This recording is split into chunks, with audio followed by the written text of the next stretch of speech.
तं सजीवम् साद्वैतं सावधूतं परिजन सहितं श्री कृष्ण चैतन्य देवम् श्री राधा कृष्ण पादान् सगण ललिता श्री विशाखान्वितांश्च हे कृष्ण करुणा सिंधो दीनबंधो जगत्पते गोपेश गोपिका कांत राधा कांत नमस्तुते तप्त कांचन गौरांगी श्री राधे वृंदावनेश्वरी वृषभानुसुते देवी प्रणमामि हरिप्रिय वाञ्छाकल्पतरुभ्यश्च कृपा सिन्धुभ्य एव च पतितानां पावनेभ्यो वैष्णवेभ्यो नमो नमः जय श्री कृष्ण चैतन्य प्रभु नित्यानंद श्री अद्वैत गदाधर शिवासादि गौर भक्त वृंद हरे कृष्ण कृष्ण कृष्ण हरे हरे हरे राम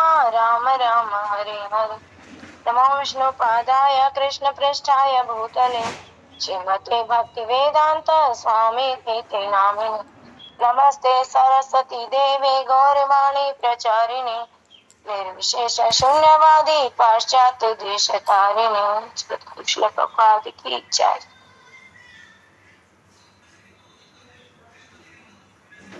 हरे कृष्ण।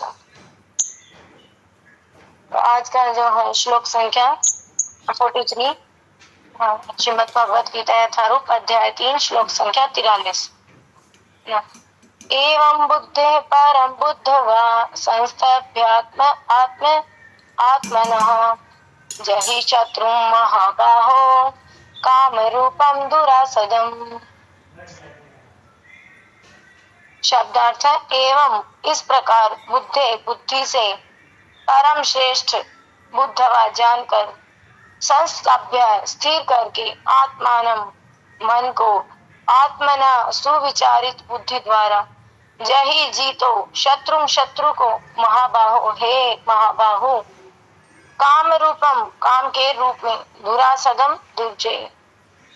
हिंदी अनुवाद है श्लोक का।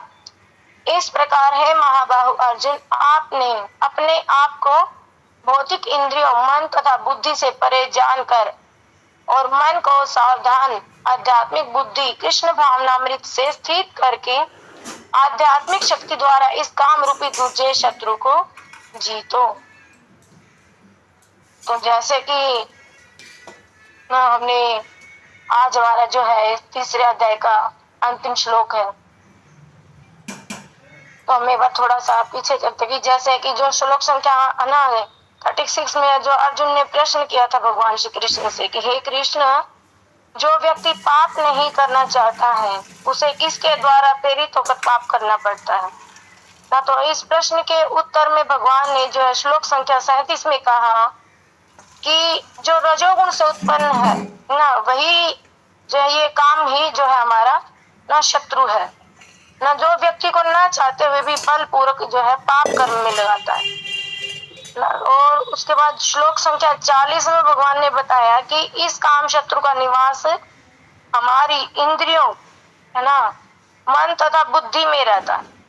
जो हमारा काम शत्रु इसका जो है वास का हमारी मन तथा बुद्धि है ना और हमारी इंद्रियों इनमें रहता है ना। और श्लोक संख्या 41 और 42 जो कल माता जी ने भी बताया ना, उसमें भगवान ने बतलाया कि हमें जो है ना अपनी इंद्रियों मन तथा बुद्धि को अपने वश में करके और काम शत्रु को जो है इन तीनों स्थानों से हमें बाहर निकालना चाहिए। और श्लोक संख्या 42 के अंतिम शब्दों में जो है ना भगवान ने कहा था शत्रु जो है ना किससे बुद्धि से भी ऊपर है ना। जैसे बताया कल के श्लोक में न कि जो है हमारी इंद्रियां श्रेष्ठ है और इंद्रियों से बढ़कर जो है श्रेष्ठ हमारा जो है मन है और मन से भी श्रेष्ठ बुद्धि है और बुद्धि से भी श्रेष्ठ जो है काम शत्रु हमारा जो काम है हमारा शत्रु है ना।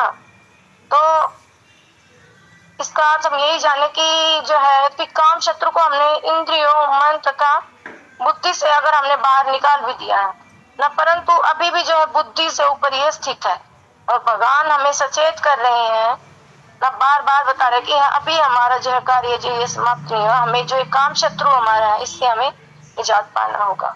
ये काम शत्रु ऐसे स्थान पर है जिसे बुद्धि भी नहीं जान सकती ना, जो काम के प्रति हमारा प्रलोभन है उसे ये हमारी जो बुद्धि है ना ये भी नहीं जान सकती, बुद्धि को भी हरा सकता है ना।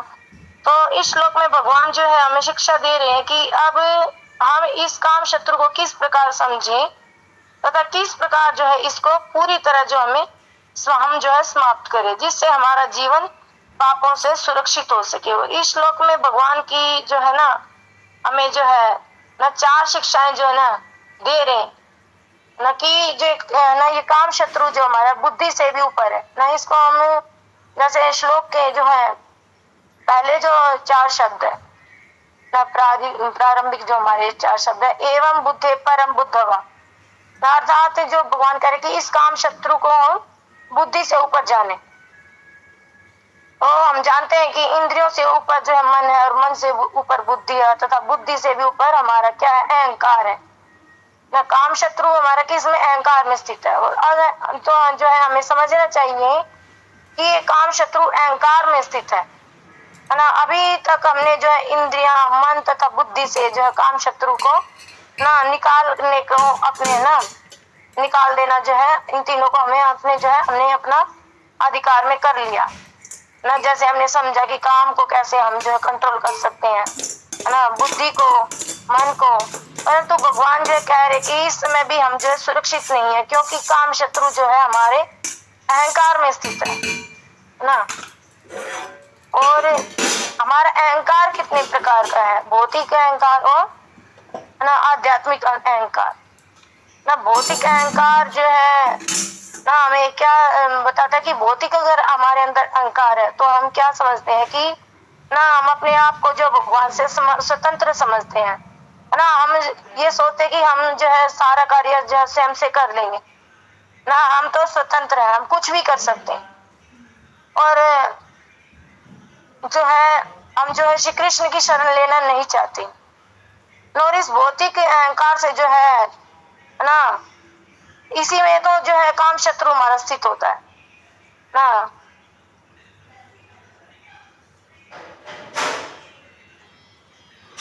जीव जो है भौतिक प्रकृति पर जो है अपना नियंत्रण जो है ना प्राप्त करना चाहता है, लेकिन ऐसी स्थिति में जो है ना जीव ना उसके अंदर क्या श्री कृष्ण से स्वतंत्र होकर मुक्त होने की कामना होती है उस समय है ना, और योग सिद्धियां प्राप्त करने की कामना होती है ना। ये काम शत्रु जो है छोटी सी, बिल्कुल छोटा है, अगर हम चाहे तो इससे हम जो है छुटकारा पा सकते हैं। वो कैसे कि भगवान के जो है ना हमने जो है अपने आप को भगवान से स्वतंत्र नहीं समझना, हमें समझना पड़ेगा कि भगवान ही जो है ना सर्व कारणों के कारण है और भगवान ही सब कुछ करने वाले हैं।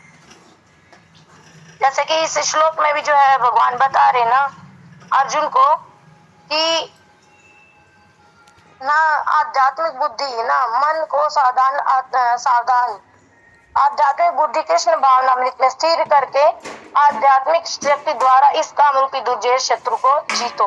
अब भगवान अर्जुन को आदेश दे रहे। तो इसी तरह जो हम भगवान के जो है प्रति अगर शरणागत होंगे तो हम जो है इस काम शत्रु से भी जो है निजात पा सकते हैं। और एक मिनट मतलब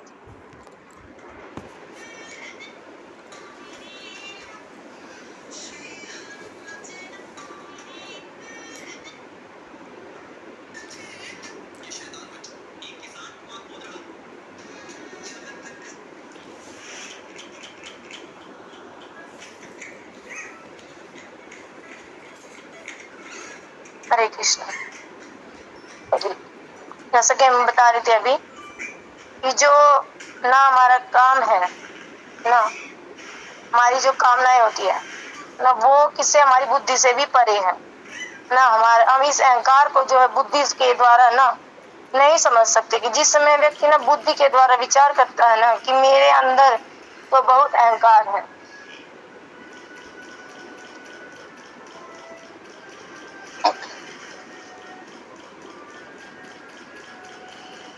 ना,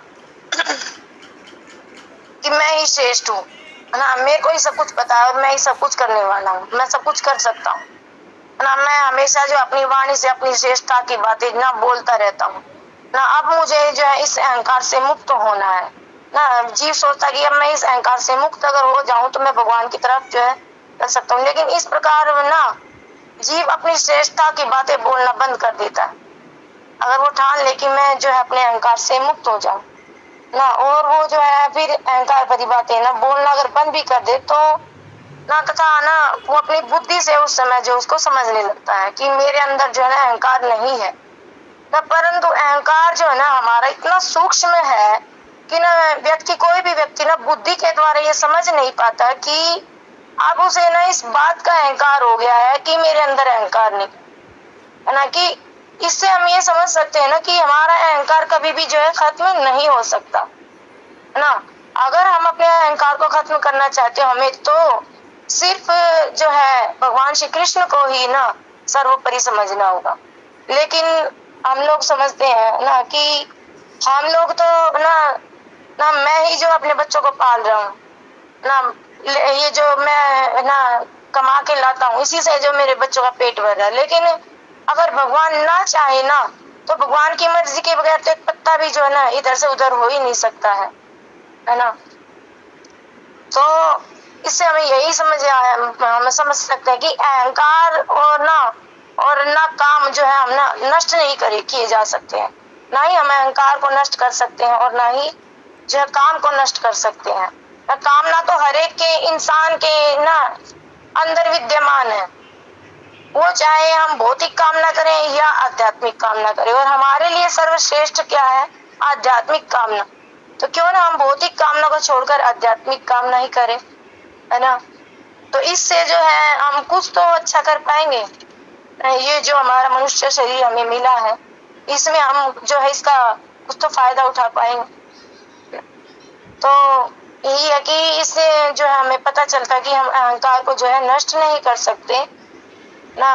तो केवल इतना है कि इस भौतिक अहंकार को हम जो है आध्यात्मिक अहंकार में बदल सकते हैं ना। और आध्यात्मिक अहंकार का मतलब यही समझना चाहिए कि मैं जो है कृष्ण का नित्य दास हूँ। और इसको हम जो बोलते हैं जीव का स्वरूप भी बोलते हैं ना। जीव का स्वरूप क्या है? कृष्ण है नित्य दास। और जिस समय भौतिक अहंकार आध्यात्मिक अहंकार के रूप में परिणत हो जाता है, यानी कि बदल जाता है ना, तो उस समय काम जो भौतिक अहंकार में स्थित था, है ना, तो अब वह क्या हो गया? आध्यात्मिक अहंकार यानी कि प्रेम के रूप में जो है बदल जाता है। हम भगवान से प्रेम करने लगते। तो ये प्रेम काम का ही जो है ना दिव्य अथवा शुद्ध रूप है ना। हम इस भौतिक संसार में देखें तो हम प्रेम की क्या भाषा निकालते हैं? काम वासना। और अगर हम आध्यात्मिक जगत में देखें ना, भगवान के धाम में अगर देखें तो प्रेम का क्या स्वरूप है ना, आप कितना शुद्ध प्रेम है ना। तो हम क्यों ना उस शुद्ध प्रेम को प्राप्त करें ना, जिसमें व्यक्ति जो है श्री कृष्ण को प्रसन्न करने की इच्छा करता है। और इस प्रकार अगर ना हम देखते हैं कि ना तो अहंकार और ना ही काम नष्ट किए जा सकते हैं, तो यदि अगर कुछ किया जा सकता है ना तो बस यही है कि भौतिक अहंकार को हम आध्यात्मिक अहंकार के रूप में बदल दें। और इसका परिणाम जो होगा ना वो भौतिक काम जो है ना हमारा और आध्यात्मिक काम अथवा प्रेम के रूप में जो है ना बदल जाएगा। वो हमें प्रेम के रूप में प्राप्त होगा ना। तो जैसे भगवान यहाँ पे बता रहे हैं अर्जुन को कि अपना अपना ना निर्भय होकर तुम जो है ना ये जो युद्ध लड़ो। भगवान इस श्लोक में जैसे अर्जुन को महाबाहु बता रहे, तो महाबाहु का मतलब यही है कि उसकी भुजाएं है ना बलवान है, उसके वो बहुत शक्तिशाली हो तो उसको हम महाबाहु बोल सकते हैं।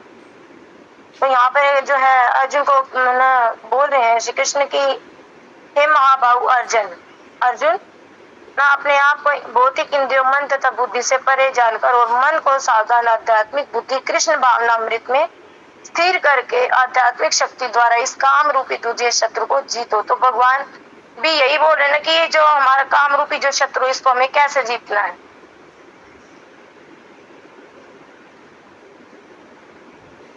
न, कृष्ण भावना भावित होकर। तो श्लोक के जो दूसरा जो शब्द है संस्तभ्य आत्मन आत्मन, तो इसमें जो हम सोचते कि भगवान बता रहे हैं कि आत्मा और आत्मा दो बार आया यहाँ पे, आत्मा और आत्मा, है ना। तो एक बार जो है भगवान अर्जुन को बोल रहे और एक आत्मा के लिए अपने आप को यहाँ पे बोल रहे कि जैसे जो पहला आत्मा शब्द आया उसमें तो उसका अर्थ है कि अपने आप को ना भगवान स्वयं को बोले, और दूसरा जो आत्मा शब्द आया उसमें जो श्री कृष्ण भगवान किसको ना अर्जुन को संबोधित कर रहे। तो बता रहे हैं भगवान की अर्जुन तुम शत्रु से युद्ध करते समय ना अपने आप को निर्भय बनाओ ना, क्योंकि मैं तुम्हारे साथ हूँ। तो यहाँ पे श्लोक में कहीं ना कहीं भगवान बोल रहे हैं कि मैं तुम्हारे साथ हूँ और तुम निर्भय होकर जो है ये युद्ध लड़ो। तो जहाँ श्री कृष्ण ना वहां पे ही निर्भयता, ये हमें जान लेना चाहिए कि जहाँ पर ना श्री कृष्ण भगवान है वहां पर हम निर्भय होकर कोई भी काम कर सकते हैं, हमें वहां पर किसी का भी भय नहीं रहता, क्योंकि भगवान तो जो है ना कुछ भी कर सकते हैं, कुछ भी मतलब कुछ भी। हम अगर ना चाहें तो कुछ भी नहीं हो सकता। जैसे कि मैं आपको एक कथा सुनाना चाहूंगी कि एक बार एक व्यक्ति जो बहुत गरीब था, है ना, वो सड़क के किनारे खड़ा हुआ है और अर्जुन और श्री भगवान कृष्ण दोनों जो है वहां से गुजर रहे हैं। तो अर्जुन ने उसकी स्थिति को देखा कि तो बहुत गरीब है ना, तो उसने उनको बोला कि आपको अगर मैं कुछ दूं तो आप क्या ले लोगे? तो बोले हाँ मेरी स्थिति तो बहुत ही जो है ना दयनीय है, तो मैं तो चाहता ही हूँ मुझे कुछ जो है मिल जाए। तो अर्जुन ने उसको जो है ना सोना दिया कि तुम ये सोना लो और इससे जो है तुम अपने घर का गुजारा अच्छे से, है ना, कई पीढ़ी तक तुम इससे अपना गुजारा कर सकते हो। तो जो व्यक्ति उस सोने को लेकर चला तो कोई चोर आगे पीछे से आया और जो है उसने उस सोने को जो है उससे चुरा लिया, उसे छीन कर वो भाग गया। अब जो है दूसरी बार जब अर्जुन और भगवान श्री कृष्ण जो वहां से दोबारा से जब वहां से गुजर रहे थे तो अर्जुन देखता कि वही व्यक्ति ना दोबारा से वहां पे खड़ा हुआ है और उसकी स्थिति अभी भी ऐसी निर्बल है। तो अर्जुन ने उससे पूछा कि मैंने तो आपको इतना धन दिया था, इतना सोना दिया था और वो कहाँ गया, और आपकी स्थिति तो अभी भी इतनी ही खराब है। तो उस व्यक्ति ने जो सारा वृत्तांत जो है उसको जो है अर्जुन को सुनाया कि ऐसे ऐसे जो है चोर उसको ना छीन के भाग गया। तो अर्जुन ने कहा कि ठीक है मैं अभी आपको ना हीरा देता हूँ ना, हीरे या मणि ऐसे मैं आपको देता हूँ, तो आप इससे जो अपने घर का जो है अच्छे से गुजारा कर सकते हो। तो अर्जुन ने जैसे इसको हीरा दिया मणि दिए तो उसने व्यक्ति ने सोचा कि अगर मैं बाहर रखता हूँ तो कोई फिर से ना छीन ले या कोई चुरा ना ले इसको। तो उसने क्या किया अपने घर में ले जाके मटके के अंदर जो उसको छुपा दिया। तो उनकी जो धर्म पत्नी थी उसने क्या किया कि मटके को लेके जाके और नदी से पानी भरने के लिए जो गई ना तो जैसे इसको जो उल्टा किया मटके को तो वो जो मणि थी वो हीरा जो उसके अंदर नदी के अंदर गिर गया और वो पानी भर के आ गया। अब जो व्यक्ति पूछता अपनी पत्नी से कि मैंने तो इस मटके के अंदर जो है ऐसे हीरा रखा था तो वो कहाँ गया, तो बताती है वो कि हीरा तो जो है मेरे को तो नहीं पता था, अब मैं तो पानी भरने गई तो शायद नदी में ही छूट गया होगा। तो वो व्यक्ति फिर से निराश हो गया ना, निराश हो गया। तो अब वो जो है तीसरी बार फिर वहीं पे खड़ा हुआ होता है और अर्जुन और भगवान जो है श्री कृष्ण वहां से जो गुजर रहे होते हैं। तो जो है अर्जुन फिर से जब देखता है कि इसकी स्थिति तो वैसे की वैसी है, मैंने कितना प्रयास किया, उसको सोना भी दिया, उसको हीरे भी दिए, अब उसके बाद भी जो उसकी स्थिति सुधर नहीं है। तो भगवान से बोलता है कि भगवान ऐसा क्या कि मैं इसको इतना जो है देने का प्रयास कर रहा हूँ लेकिन उसके बावजूद भी इसके पास नहीं है। तब भगवान तो अर्जुन जो है भगवान को बोलते कि आप इससे कुछ ऐसा दीजिए ना जो इससे जो है ये अपना घर का जो है गुजारा कर सके। तो भगवान ने जो उसको 2 आना दी, तो उस व्यक्ति वो जो है 2 आने लेकर सोच रहा है कि मैं इसका क्या करूंगा 2 आने से, लेकिन वो उस 2 आने को ले जाके जो है नदी के किनारे जाके बैठ जाता है ना, मैं इससे कैसे अपना जो है गुजारा करूंगा। तो अब क्या होता है कि कोई वहां पे मछली काटने वाला जो है बैठा होता है और वो उसको मछली की को जो है काटने वाला ही होता है। तो व्यक्ति बोलता है कि आप इस मछली को ना काटे, तो वो व्यक्ति बोलता है कि मेरा तो धर्म है, मेरा तो ये काम है, मैं तो काटूंगा, वरना मेरे घर का गुजारा कैसे होगा। तो उसने कहा कि अगर आपको इतनी दया आ रही है तो आप इस मछली को खरीद लो। तो उसने कहा कि मेरे पास तो कुल 2 ही आना है, क्या आप 2 आने में इस मछली को दे दोगे क्या? तो उसने कहा चलो ठीक है, आपके पास 2 आने हैं और आपका दया का भाव है, तो आप इस जो है मछली को ले लीजिए।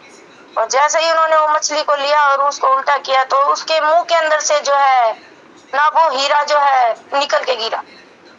जब नदी में जो मछली थी तो उसने जो इस हीरे को जो है निगल लिया, और अब जो है उसका जो हीरा वो निकल के जैसे गिरा तो व्यक्ति चिल्लाने लगा, जोर जोर से चिल्लाने लगा कि मिल गया, मिल गया, मिल गया, मेरे को तो मिल गया, मिल गया। तो वहीं से वो जो चोर था वो गुजर रहा था। वो चोर गुजर रहा था तो चोर ने सोचा कि मैंने तो इसका जो है ना सोना चुराया था, और शायद वो मेरे को अभी है ना मेरे को उसने देख लिया है, और अभी तो यहाँ पे बहुत ज्यादा भीड़ है और मेरे को ये सब पकड़ लेंगे, और ये मेरे लिए चिल्ला रहा है कि मिल गया, मिल गया, और मेरे को ये पकड़ लेगा। तो उसने क्या किया कि उस सोने को ले जाके उसको दे दिया कि ना भाई, मेरे से तो गलती हो गई और मैंने जो आपका ये जो सोना है चुरा लिया, और मेरे को क्षमा कर दो और आप अपना सारा सोना आप वापिस ले लो। तो यहाँ से ना हम क्या सीख सकते हैं कि अगर भगवान चाहे तो ना सब कुछ हो सकता है, और हम भगवान के शरणागत अगर हम कुछ भी करेंगे तो भी सब कुछ हो सकता है। और अगर हम जीव के प्रति दया दिखाएंगे ना तो भी हम जो है सब कुछ हमें प्राप्त हो सकता है। लेकिन अगर हम अहंकार में हैं तो जो है हमें जो है कुछ भी प्राप्त नहीं हो पाएगा। और यहाँ पे देखा ना, उस व्यक्ति को जैसे सोना मिला तो थोड़ा अहंकार हुआ, और हीरा मिला तो भी इसको थोड़ा अहंकार हुआ कि मेरे पास तो है। लेकिन जैसे ही भगवान ने उसको कुल 2 आना दिया ना, तो उसका जो है उसने यही अपने अंदर से निकाला कि भगवान ने 2 आना दिया है, मैं इसको दे दूं तो शायद किसी की जान बच जाए, है ना। इसलिए कितना अच्छा भाव जो दिखाया है उससे, और यही हमें जो है सिर्फ भगवान अगर चाहे तो हमें सब कुछ दे सकते हैं। तो यही है इसमें भी कि हमें जो है जहाँ श्री कृष्ण है वहां पे हमें जो है निर्भय होकर रहना चाहिए, है ना। तो इसमें हम और भी एक जो है कथा है ना, जैसे जो सत्यभामा थी, है ना, वो जब तक भगवान के साथ थी तो वो भी निर्भय होके ही थी। जैसे कि जब ना जिसमें इंद्र की प्रार्थना पर श्री कृष्ण ने नरकासुर का वध किया था ना, और उसके बदले में जो है इंद्र ने जो है भगवान को वचन दिया था कि मैं उसके बदले आपको पारिजात वृक्ष जो है दे दूं। और जब भगवान उसको ले जाने लगे तो इंद्र की पत्नी ना उसके मन में लालच और बोला उन्होंने इंद्र को कि क्यों आप इनको जो है अपना पारिजात वृक्ष दे रहे हो। तो उस समय लेकिन सत्यभामा ने पारिजात वृक्ष की भगवान से कामना की थी, तो भगवान को तो लेके जाना था, है ना। तो भगवान ले जा रहे, और जो है जो इंद्र की पत्नी थी शची, उन्होंने जो है इंद्र को भड़काया श्री कृष्ण के विरुद्ध, और जो इंद्र की आज्ञा से जो उनके जो सैनिक थे उन्होंने क्या किया, श्री कृष्ण को जो है पारिजात वृक्ष लेने से रोका, ले जाने से रोका कि क्योंकि उस समय जो सत्यभामा थी न कृष्ण के साथ थी, तो वो बिल्कुल निर्भय थी, है ना। तो उन्होंने जो है इंद्र की पत्नी को बोला कि ये पारिजात वृक्ष तो हम लेके जाएंगे, अगर आप रोक सकते हो तो रोक के देख लो, क्योंकि ये तो हमें जो है लेके जाना है। तो यहाँ पे सत्यभामा जो है श्री कृष्ण के साथ है ना, तो वो बिल्कुल निर्भय है ना, और वो जो है बिल्कुल ना बोल सकती है कि है ना हम तो लेके जाएंगे, है ना। तो जो है ना वो बड़े गर्व के साथ जो है ये बात कहती है कि ना तुम अपने अगर पति की प्यारी हो, और तेरा पति अगर ना जो है आप तेरे वश में है ना, यानी आपका पति आपके वश में हो, तो मेरा पारिजात वृक्ष हम लेके जा रहे हैं, और यदि रोक सकते हो तो रोक लो ना, क्यों कि मैं जो है ना तेरे पति इंद्र से जो है डरती नहीं ना। मनुष्य होते हुए भी जो है होते हुए भी जो है मैं पारिजात वृक्ष जो है लेके जा रही, क्योंकि उस समय सत्यभामा थी जो मृत्यु लोक में की धरती पे थी और मनुष्य रूप में थी। तो इस समय जो है इस प्रकार हम देख सकते हैं कि जो श्री कृष्ण के साथ होने के कारण सत्यभामा जो है स्वर्ग में समस्त देवताओं के राजा ना इंद्र तथा इंद्राणी न से विरोध करते हुए भी जो है निर्भय रही, है ना। और इसलिए यहाँ पर हम भगवान अर्जुन से यही कह रहे हैं कि हे अर्जुन, तुम जो ये काम शत्रु न इसके साथ युद्ध करते समय अपने आप को निर्भय बनाओ, क्योंकि मैं तुम्हारे साथ हूँ, है ना। और जैसे कि एक भजन है गोविंद दास ना, उसने भी अपने एक भजन में लिखा कि भजहूँ रे मन श्री नंदन नंदन अभय चरण अरविंद रे न, अर्थात कि हे मन तू श्री नंदन नंदन श्री कृष्ण का भजन कर, क्योंकि उनके चरण कमलों में निर्भयता का निवास रहता है। इसलिए यहाँ पर जो भी यहाँ पर जो है भगवान कह रहे हैं अर्जुन से कि हे अर्जुन, तुम इस काम शत्रु के साथ युद्ध करते समय अपने आप को निर्भय बनाओ, क्योंकि मैं तुम्हारे साथ हूँ। तो यहाँ से हमें भी यही समझना चाहिए कि अगर हम भगवान का सानिध्य प्राप्त करते हैं तो हमें किसी चीज से भी जो है हमें डर नहीं सकते। हम जो है ना, हमें जो है बिल्कुल जो हमें अल्प स्वतंत्रता थोड़ी सी दी गई ना, हम उसका इस्तेमाल जो है भगवान के सेवा में हम जो है इस्तेमाल कर सकते हैं और भगवान के प्रिय बन सकते हैं। तो जीव जो है ना श्री कृष्ण को भूलने के कारण ही जो है ना भयभीत है। जैसे है ना श्लोक है वो थोड़ा मेरे को समझ आ रहा कि जीव भूलिया कृष्ण भूलिया जीव,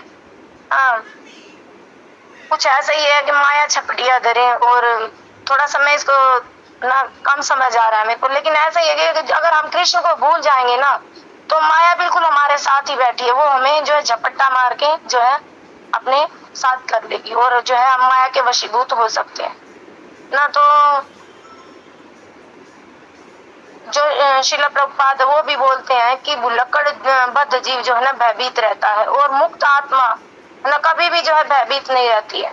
और जिस प्रकार एक छोटा सा बालक ना अपने पिता की कृपा पर पूर्ण रूप से आश्रित रहता है, न कि पिता ही जो है मेरा भरण पोषण कर रहे हैं ना, संपूर्ण जो है तरीके से वो पिता पर आश्रित होता है और वो कभी किसी से जो है नहीं डरता। जब तक उसके पिता उसके साथ है तो वो किसी चीज से नहीं डरता। तो इसी तरह ना हम भी हैं, मतलब हम जी भी, अगर भगवान हमारे साथ है तो हम जो है निर्भय होकर जी सकते हैं ना, तो हमें भयभीत होने की जरूरत नहीं है। लेकिन अगर हम भगवान से जो है अलग है तो भी जो है फिर हमें पग पग पर जो है हमें डर के चलना होगा, क्योंकि ये जो है ना भौतिक संसार नहीं, ये क्या है दुखालम, यहाँ पे पग पग पर हमें जो है दुख प्राप्त होता है।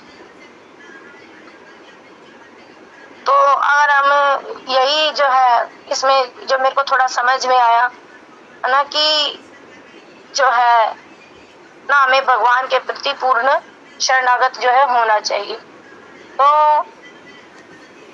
एक ऐसे भी हम इसको समझ सकते कि जो है ना श्री कृष्ण की कृपा से अर्जुन ने कितनी बार ना युद्ध में जो विजय प्राप्त की, और जो महाभारत का भी जो युद्ध हुआ ना, जो अभी हम पढ़ रहे हैं भगवत गीता, जो महाभारत उसका एक छोटा अंश है ना। तो उसमें भी हमने जो युद्ध हुआ महाभारत का, उसमें भी जो है अर्जुन ने किसकी कृपा से, भगवान की कृपा से ही जो युद्ध में विजय प्राप्त की ना। अन्यथा तो हम देखें तो दुर्योधन के पक्ष में कितने बड़े बड़े ना महारथी थे, कितने मतलब उनको जो है जीत पाना बड़ा असंभव था। लेकिन कहीं ना कहीं जो श्री कृष्ण भगवान जो है अर्जुन के साथ थे ना, पांडवों के पक्ष में थे, तो जो है वो अर्जुन जो है उस युद्ध को जो है इतने इतने बड़े महारथी उनको जो हरा पाया ना, उनको जीत पाया। तो हम यही है कि जब राजा द्रुपद के स्वयंवर में भी जब अर्जुन गया था तो भगवान का कहीं ना कहीं उन्हें संग प्राप्त था, तो जो है वो ना मछली की एक छोटी सी आंख को भेद कर जो है द्रौपदी से स्वयंवर जो है वो कर पाए। तो कहीं ना कहीं यही है कि जैसे जरासंध का वध भी जब हुआ था ना, तो भीम क्या जरासंध का वध कर पाता, क्योंकि भगवान ना होते तो शायद नहीं हो पाता ऐसे, क्योंकि भगवान उनके साथ थे। तो भगवान ने जो है उनको ना बिल्कुल ना थोड़ा सा इशारे से ही समझाया, तो जो है भीम जरासंध का वध कर पाया, वरना तो जो है ये समझ ही नहीं पाता भीम की कैसे जो है भीम का वध किया जाए। तो यहीं पे भगवान यही समझा रहे कि अर्जुन को कि हे महाबाहो, तुम काम शत्रु का वध करो ना। जैसे श्लोक की अगली पंक्ति में भगवान कहे कि जही शत्रु महाबाहो अर्थात है महाबाहु अर्जुन, तुम काम शत्रु का वध करो। अर्जुन की भुजाओं का पराक्रम जो है अत्यंत महान है ना। यहाँ पर भगवान अर्जुन को महाबाहु कहकर जो है संबोधित कर रहे हैं। महाबाहु का अर्थ, अगर जैसे मैंने अभी बताया ना, कि ऐसा व्यक्ति जिसकी भुजाएं ना अत्यंत विशाल हो और बलिष्ठ हो। तो युद्ध में अर्जुन के पराक्रम की जो है ना एक घटना थी, जो मैं आपको बताना चाहूंगी कि जिस समय महाभारत के युद्ध का 10वां दिवस चल रहा था, तो उस समय रण क्षेत्र में जो है ना विजय के लिए प्रयत्न करने वाले महारथी शल्य महाराज को जो है अर्जुन ने बाणों की वर्षा से ढक दिया था। और उसके बाद है ना सुशर्मा और कृपाचार्य को भी उन्होंने जो है 3-3 बाणों से बीन डाला था। फिर युद्ध भूमि में है ना कितने सारे जो राजा थे, चित्रसेन, विकर्ण, कृतवर्मा ना, दुर्मशन तथा महारथी, जितने भी महारथी थे, इनमें से ना प्रत्येक को ना 3-3 बाणों से ना विशेष पीड़ा जो अर्जुन ने दी थी। उसके बाद जो अतिरथी वीर अर्जुन ने जो है युद्ध में कौरवों की सेना को बाण समूहों द्वारा अत्यंत पीड़ित कर दिया था। उस समय वहां जो है ना रथियों में श्रेष्ठ भरत कुलभूषण कुंती कुमार अर्जुन, यानी कि हम बोल सकते हैं ना कि अर्जुन जो था, उन्होंने त्रिगतों की विशाल सेना को जो है पीड़ित कर दिया था। तो उस समय जो है ना जितने भी महारथी थे, उनके बीच में खड़े होकर ऐसा लग रहा था कि जो अर्जुन ना खेल कर रहे हैं ना। तो उस समय अर्जुन ने जो है युद्ध भूमि में ना कितने शूरवीरों को, मनुष्य के धनुष बाणों को बारंबार छीन बीन करके उनके ना मस्तक भी काट डाले। तो उस समय जो है कितने सारे रथ टूट गए, कितने जो है सैकड़ों घोड़े मारे गए, कितने हाथी सवार धराशायी हुए उस दिन। तो हम यहाँ पे यही समझ सकते कि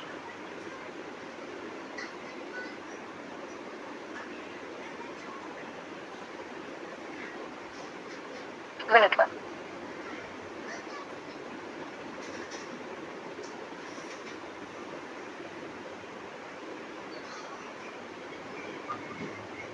ना, तो जितना मतलब 10वें दिन अर्जुन ने जितना पराक्रम दिखाया और उसकी सेना ने भी जितना पराक्रम दिखाया, तो उससे हम यही समझ सकते हैं कि है ना अर्जुन का ना युद्ध में जो है ना पराक्रम कितना अद्भुत था। इसलिए जो भगवान ना अर्जुन के लिए महाबाहु शब्द का प्रयोग भी कर रहे हैं कि वहां पे अगर हम देखें तो अर्जुन कितना मतलब कुछ कर सकता था, कितना कुछ कर भी रहा था। तो उसी की अर्जुन इतना ना विशाल जो है काम कर रहा है, तो उससे इससे भी हम समझ सकते कि जो भगवान अर्जुन को महाबाहु कहकर संबोधित करे ना। तो अर्जुन जो है यहाँ पे है ना, भगवान जो है अर्जुन को काम शत्रु का वध करने के लिए आदेश दे रहे हैं। यहाँ पर भगवान कह रहे हैं जय शत्रु महाबाहु काम रूपम दुरासदम, कि अर्थात है अर्जुन तुम काम शत्रु का वध करो। तो यहाँ पर हमें समझना चाहिए कि कृष्ण भावना अमृत की विधि ना के द्वारा ना आसुरी भाव को ना नष्ट कर सकते हैं। काम शत्रु हमारे अहंकार में जो है ना आसुरी भाव में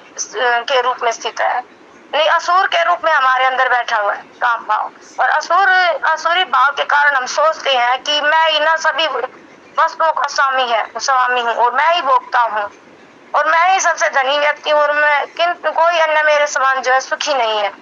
ये काम है ना हमारा, ये काम शत्रु ही हमारे जो है ना हमारे अहंकार जो है उसमें स्थित होकर ना श्री कृष्ण के प्रति ना ईर्ष्या उत्पन्न करता है। अगर हम देखा जाए तो अगर हम ये समझ ले कि मेरे से तो सब कुछ हो रहा है, कौन भगवान श्री कृष्ण ना, तो ये हमारा जो काम शत्रु ना ये हमारा अहंकार है ना, जो यही तो है हमारा अहंकार कि मैं ही कर सकता हूँ और मैं ही करने वाला हूँ ना। तो यही है ना कि अहंकार में स्थित होकर हमारा काम शत्रु जो भगवान श्री कृष्ण है उसके प्रति ईर्ष्या उत्पन्न करता। तो यहाँ पर ना भगवान का ना आदेश है कि हम जो ना इस काम शत्रु को समाप्त करें। ये भगवान स्वयं अर्जुन को ही नहीं बता रहे, इस श्लोक से हमें भी जो है ना शिक्षा लेनी चाहिए कि हम जो इस काम शत्रु को जो है समाप्त करें। और दूसरे शब्दों में ये भी ना हम जो है यह भी कह सकते हैं कि जब हमारा भौतिक अहंकार दिव्य अहंकार के ना में बदल जाता है तो यही काम जो है कृष्ण प्रेम में बदल जाता है। और दिव्य अहंकार का अर्थ है अपने आप को ना श्री कृष्ण का सेवक समझना। तो हमें जो है श्री कृष्ण का सेवक अपने आप को समझना चाहिए, क्योंकि एक काम शत्रु जो ना ये अत्यंत ना दुर्जय है, इसको जीत पाना बड़ा असंभव है। अगर हम इसको जीतने का प्रयास करेंगे तो किस से कर सकते हैं? हम जो है भगवान के प्रति शरणागत होकर और कृष्ण भावना भावित होकर हम जो है इस काम शत्रु को जीत सकते हैं। तो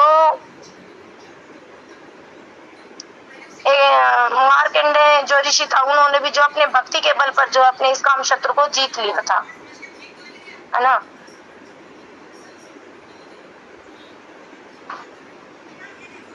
तो एक बार हम प्रभुपाद का जो तात्पर्य पढ़ लेते हैं।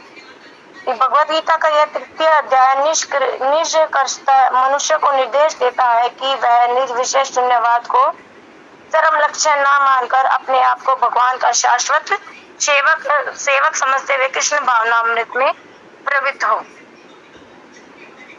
ना। ये जो तीसरा अध्याय है,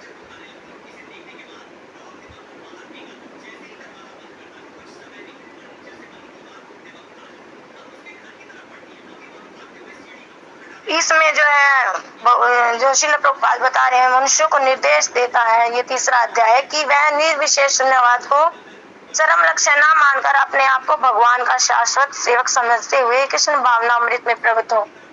तो जिस समय ना व्यक्ति बुद्धि के धरातल से भी ऊपर उठ जाता है, तो उस समय उसका जो अहंकार में जो स्थित न काम शत्रु या तो निर्विशेषवादी या विचार या फिर शून्यवादी विचार जो उत्पन्न करता है ना। जैसे प्रभुपाद ने बताया कि ना निर्विशेष शून्यवाद को चरम लक्ष्य न मानकर, और निर्विशेषवाद और जो शून्यवाद है इसको क्या हम समझ सकते हैं कि ना